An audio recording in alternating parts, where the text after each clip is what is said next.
Saat ini dunia sedang diperintah Allah membersihkan tangan jari jemarinya dari segala dosa dan penyelewengan-penyelewengan yang dilakukan tangan manusia.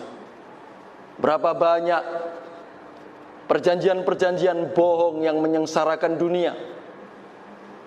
Berapa banyak dosa yang dilakukan oleh jari jemari kita. Saat inilah kita ditegur bersama-sama oleh Allah. Bukan sekedar wudhu menyiram dengan air, tetapi juga wudhu secara batin. Misalkan juga berkumur-kumur dalam wudhu. Dimaksudkan bukan sekedar membersihkan sisa makanan.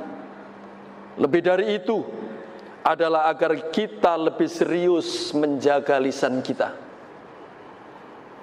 Kita miris, kita sudah diingatkan dengan COVID yang demikian dahsyat. Tapi caci maki di antara sesama muslim bahkan masih terus berlanjut. Seakan-akan kita tidak paham dengan teguran Allah ini. Apalagi ini saat bulan puasa. Jadi inilah masker dari Allah Subhanahu wa ta'ala. Sebagai orang muslim, kita hanya dua pilihannya. Berkata-kata baik atau diam. Inilah masker dari Allah Subhanahu wa ta'ala. Atau juga istinsyaq, atau menghirup air ke lubang hidung kita untuk membersihkan.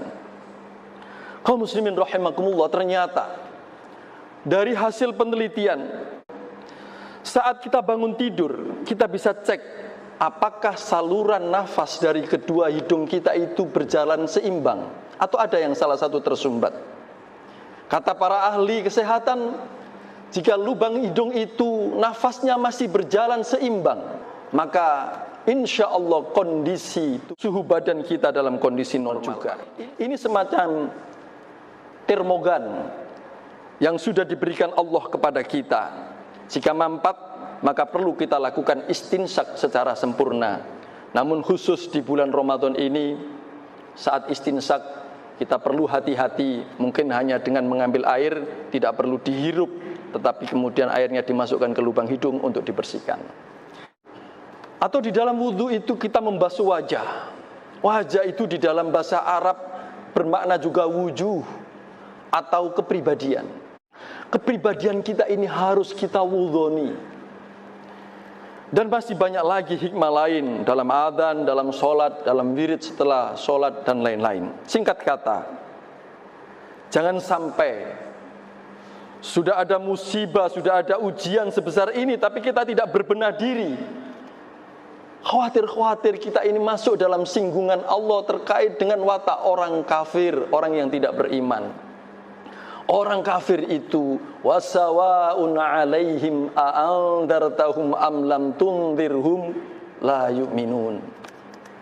Orang yang tidak beriman, orang yang sudah terlanjur bebal menangkap perintah atau peringatan-peringatan Allah itu diingatkan dengan bencana berupa COVID-19 semacam ini, atau didatangkan Ramadan, wasawa'un, sama saja mereka tidak akan beriman. La yu'minun. Na'udzubillah min dzalik. Terkait dengan lockdown, dalam kondisi yang masih sulit diprediksi ini, sebaiknya kita melakukan lockdown secara mandiri, karena pemerintah tidak menetapkan itu atas pertimbangan ekonomi. Tapi kita perlu setidak-tidaknya jangan keluar jika tidak saking pentingnya. Ini diajarkan oleh Rasulullah. Beliau pernah bersabda, "Idza sami'tum bit-ta'un bi ardin fala tadkhuluha." Kalau engkau mendengar di suatu daerah ada ta'un, wabah yang mematikan semacam Covid ini, fala tadkhuluha, maka jangan datang ke sana, jangan masuk ke daerah tersebut. Wa idza waqa'a bi ardin wa antum biha, dan kalau terlanjur engkau sudah ada di dalam daerah yang ada wabah tersebut, fala takhruju minha, maka engkau jangan keluar. Hadis ini sahih. Karena itu mari kita berdoa, semoga Allah Subhanahu wa ta'ala segera mengangkat wabah Covid ini dari bumi ini. Semoga kita semua diselamatkan Allah Subhanahu wa ta'ala.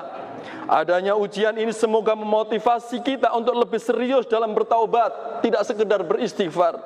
Lebih maksimal dalam beribadah, lebih-lebih ini bulan Ramadan. lebih santun dan adil dalam bermasyarakat, lebih jujur dan bertanggung jawab dalam bekerja. Semoga kita semua digolongkan Allah sebagai hamba yang sukses dalam menjalani Ramadan, sehingga betul-betul menjadi atau mencapai derajat muttaqin di hadapan Allah Subhanahu wa taala. Ihdinas siratal mustaqim, siratal ladzina an'amta 'alaihim ghairil maghdubi 'alaihim waladdallin.